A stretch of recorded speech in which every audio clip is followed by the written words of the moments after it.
Hello friends, welcome to my channel. இன்றைக்கி பார்க்க போகிறது பச்சரிசி வச்சு ஒரு டிஷ்ஷுங்க. ஒரு கப் பச்சரிசி எடுத்து 2 மணி நேரம் ஊற வச்சுக்கலாங்க. அதையே அரைச்சிக்கலாங்க.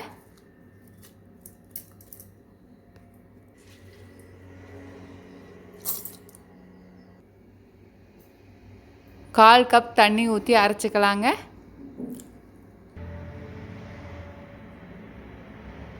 அரைச்சிட்டு அதை வேறொரு பாத்திரத்துக்கு மாற்றிக்கலாங்க. ஒரு பிஞ்ச் சால்ட் போட்டுக்கலாங்க. அரை டீஸ்பூன் ஏலக்காய் தூள்,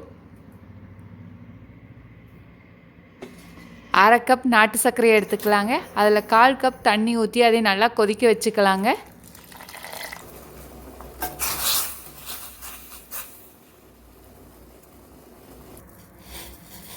கொதிக்கிற சர்க்கரை தண்ணி எடுத்து நாம் அந்த மாவுக்குள்ளே ஊற்றி அதையும் நல்லா கலக்கிக்கலாங்க.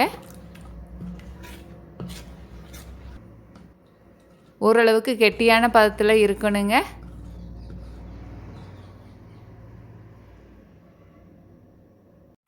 ஒரு டீஸ்பூன் நெய் விட்டுக்கலாங்க.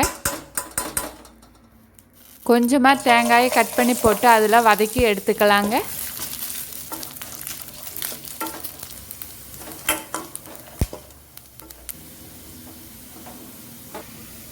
வதக்கின தேங்காயை நம்ம கலக்கி வச்சுருக்கிற மாவு கூட போட்டுக்கலாங்க.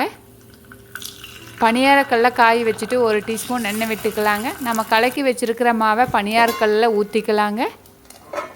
மூடி வச்சு வேக வச்சுக்கலாங்க. இது நல்லா வெந்துருச்சு பாருங்கள். ரெடி. நீங்கள் செஞ்சு பார்த்துட்டு எப்படி இருந்ததுன்னு கமெண்ட் பாக்ஸில் கமெண்ட் பண்ணுங்கள். அனைவருக்கும் ஷேர் பண்ணுங்கள், சப்ஸ்கிரைப் பண்ணுங்கள். பார்த்த அனைவருக்கும் நன்றி.